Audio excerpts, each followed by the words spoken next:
If we don't get any more X-Men for the rest of my life, I'm telling you, I would be content.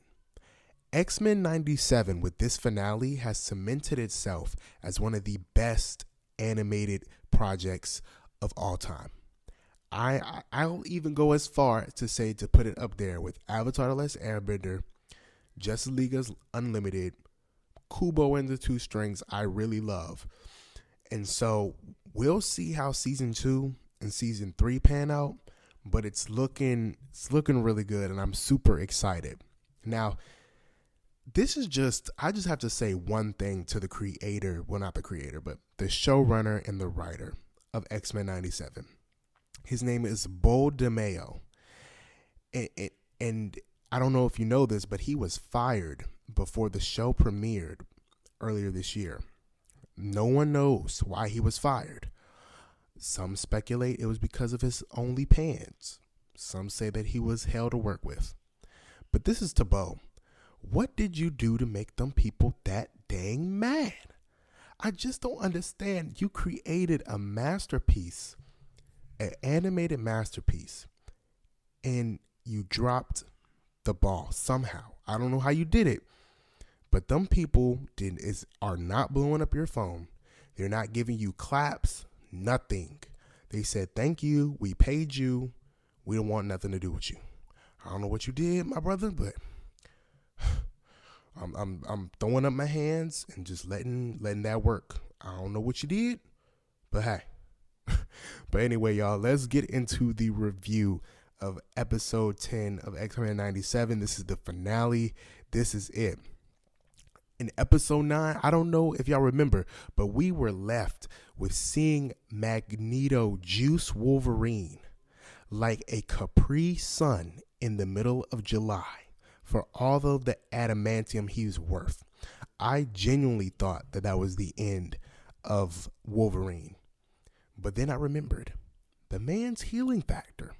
And his healing factor does not come from the adamantium. The adamantium, souped him up in a sense. Gave him the metal claws and probably aided his healing factor. But his healing factor is part of his base mutation, that in the claws. And I was just haunted by looking at that. I thought he was so done. I thought he was cooked. And I was like, Wolverine is cooked. He's cooked, y'all. But that healing factor, and that's kind of what they were talking about. Like that man's not gonna go down like that. But so once we get over the fact that Wolverine was juiced like a pulp, we get thrown right into the madness that is the battle for Magneto's mind. We have one camp, Charles annoying Xavier. And then we have the man with the plan, Magnus Magneto. Okay? And Charles' whole thing is like, look, fix the earth, Magneto. Fix the earth, man. Just put it back to normal so the humans can, they can love us. They can accept us. Tolerance. They can tolerate us. Magneto is still, after everything he's been through, is standing on business. And I 110% respect that man, because if Magneto was alive today, all these people talking about Magneto was right, y'all would not have been on Magneto's side. I know that for a fact. A lot of y'all would have been up here talking about some Professor X is just trying to secure the rights of all mutants and we have to do it the right way. No, Magneto was about that business, and it makes it more just frustrating watching that scene, because man, if Charles, if you gonna be about it, just take Magneto's mind, bro. Like, we don't want to hear the speeches about human acceptance, about human love, none of that. We don't want to hear that. So Magneto, of course, standing on business, and Professor X just takes his mind by force. Pause. But he takes his mind by force, and it kind of just throws them into a flashback, but also a creation of Magneto's mind. And I think that first time they discover each other as a mutant. But I read a tweet. That was like, this feels like two gay men coming out of the closet to each other. And I was like, no, it's not. And then I looked. And then I just paid attention. I was like, They are very close, but they could be brothers, but they're very emotional. But they could be brothers, and they talk about how they've hurt each other over and over again, and they just keep coming back to each other. It's like, like family in a sense, but.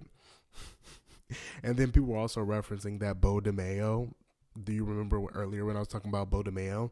He's also gay. So it was like, oh, what type of stuff did you throw in here, Bo? Ha ha ha. I was reading all that discourse on Twitter. Well, it wasn't Discord, but people were just adding Bo DeMeo, and he was commenting on it because he can comment on the show. Of course, he's locked into that Disney NDA and can't say anything else about the circumstances for why he was terminated.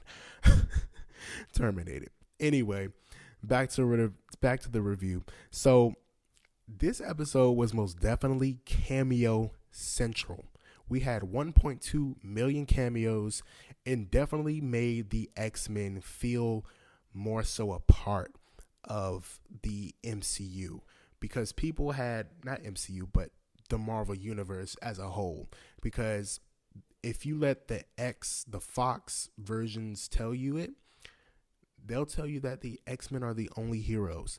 But the X-Men from day one have had interactions with the Fantastic Four, with Spider-Man, with all of that. Like, if you back in the day, like if you're a 2000 kid and back in the day you used to watch this show on Jetix, I say like that because that's literally how they said it back in the day, Jetix.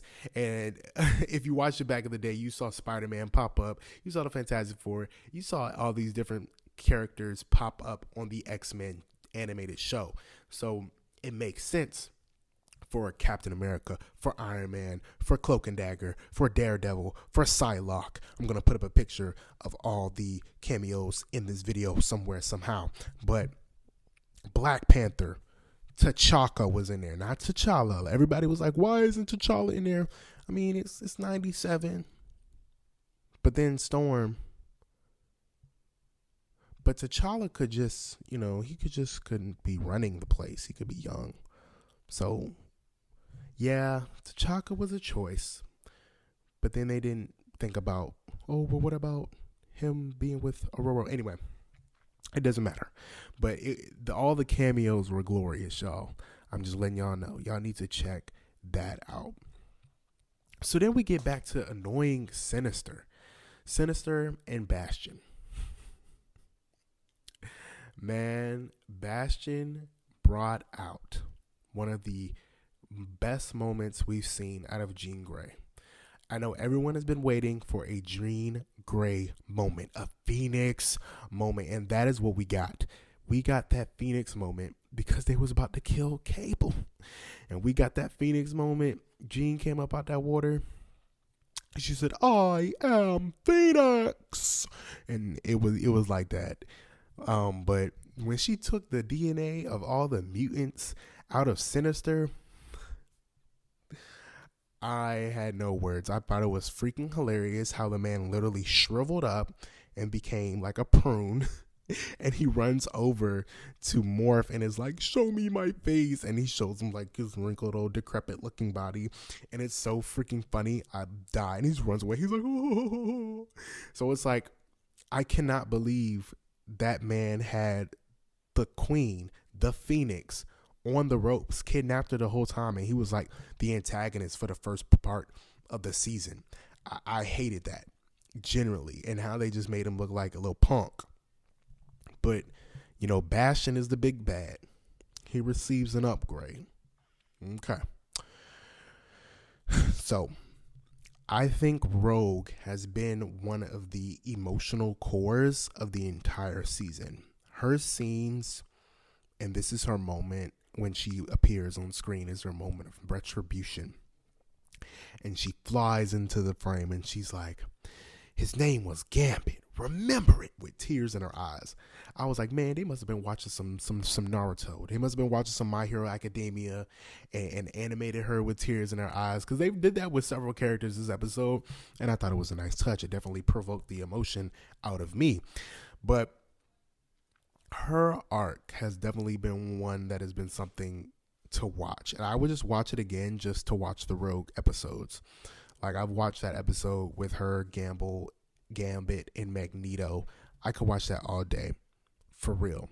And it was so anime coded. I should have tweeted at Bo DeMeo and asked, "Hey, was this anime coded? This decision to have tears in her eyes when she's just beating the crap out of Bastion?" He would have said, "Yeah, probably." So in that fight, we finally have our boy Sunspot claim his identity, and him and Rogue are just tag teaming this man. But you know, they don't last long in it. But that was dope. And then we got to see more of the superb animation of Nightcrawler. Nightcrawler was one of the best decisions they could have added in the second part of the show. His fighting style and just what he does and the visuals of it is so visually appealing, and it is so engaging to the viewer that I could not take my eyes off of it at all. And I kept rewinding it, just seeing him pop up different places and punch, pop up and punch, pop up and do these different things was crazy. But you know who the sleeper of the whole X-Men crew is? Jubilee. I did not think Jubilee was about that action. I really thought they just threw her on the team because it was like, we need to have Jubilee because she was on the original. I was like, Jubilee she don't really move me. Well, she moved me when she was beating the crap out of Bastion. And she gave that little spin move, that little 1-2, and pop, pop, pop. That man was out like a light. I was like, Jubilee is going hard. And then Scott Summers, my boy Scott Summers, has just one of the best fight sequences the whole time. He is like, boom, beep, boom, beep, boom, beep, boom. Well, that's X-Men. I mean, not X-Men, that's Iron Man. But you get the point. If you saw it, you know what I'm talking about. And then he has a little moment like, you won't hurt my family no more. Beep. And like, that joke was crazy. I watched that at least 10 freaking times. I wish that Storm had got more glow. Like, we know she had her own arc, and we know she lost her powers and got her powers back. That's not the point. Storm is Omega level mutant. Omega level in the way that Jean Grey and Magneto were. But she needed her moment in this finale. And I feel like every character got their moment that had a big arc this season except for her. That was a miss. X-Men team, that was a miss. And Storm better be in Wakanda. If she's not in Wakanda, I don't know what to tell you. Another miss if she's not in Wakanda. But the finale of this episode is just as intriguing, and it's emotional as hell, right? You have Cyclops and Jean talking to Cable, talking about this is the end of the line, champ. I was like, are they really bowing out for real? And they just had that moment. And when Cyclops steps up to the plate, rips off those goggles, and he has tears. Like I mentioned the tear thing, he has tears falling down his eyes. And he's just like, ah, and like, boom, and it's intense, right? Rogue flies out of the rock, tries to stop him. Jean and Storm, a 1-2 combo, are trying to stop the asteroid. It's like every prominent X-Men who had a big role in the season, Beast was there. But every prominent X-Men was like, they was eating. And I was like, this is gorgeous. This is like emotional. And it had the theme song. It was like, it had the dun dun dun dun dun dun. And I was like, this is so dramatic. Whoever the music director is, or the music coordinator, whatever you call it, you ate with that. You did your big one, because I was like, my God, they're about to die. But of course, at the last minute, last possible second, Charles gets through to Magneto, and he's like, your name is Magnus, blah, blah, blah, blah, blah, blah, but you go by a different name. You go by the name you chose, that your family called you. And he was like, yeah. He said, yeah. He said, Magneto lives. And I was like, yeah, boy, yeah. I was like, that's my boy Magneto. He about to take them all out. He didn't do all that, but he flew out that joint and saved the whole thing. And I was like, well, dang. The Rock was coming down to Earth, and Jean and Storm couldn't do it. Like, it had to be Magneto. Like, it only way it could move forward was because of Magneto. Like, they couldn't stop it at all, which is a bit concerning, considering how Magneto is not always on the same side as the X-Men. They're like diametrically opposed foes. Hamilton line, if you caught that. But yeah, and then after Magneto saves him, throws him right back into more chaos. Each group of X-Men is dropped off into different pieces of time by none only. And this is a spoiler. The whole thing's been spoilers. But if you didn't watch the end credit, there's an end credit scene that shows us Apocalypse. I feel like the X-Men grouping needs Apocalypse to do stuff. But anyway, I'm interested to see where it goes. You know, a lot of the stuff, like Bo DeMayo may have had an OnlyPans. He may have been hell to work with, but that boy was a fan of the X-Men. And you can't tell me there are no ifs, ands, or buts about it. He knew his stuff and he knew what he was doing. That's what makes it more heartbreaking that they fired the brother. But anyway, I digress.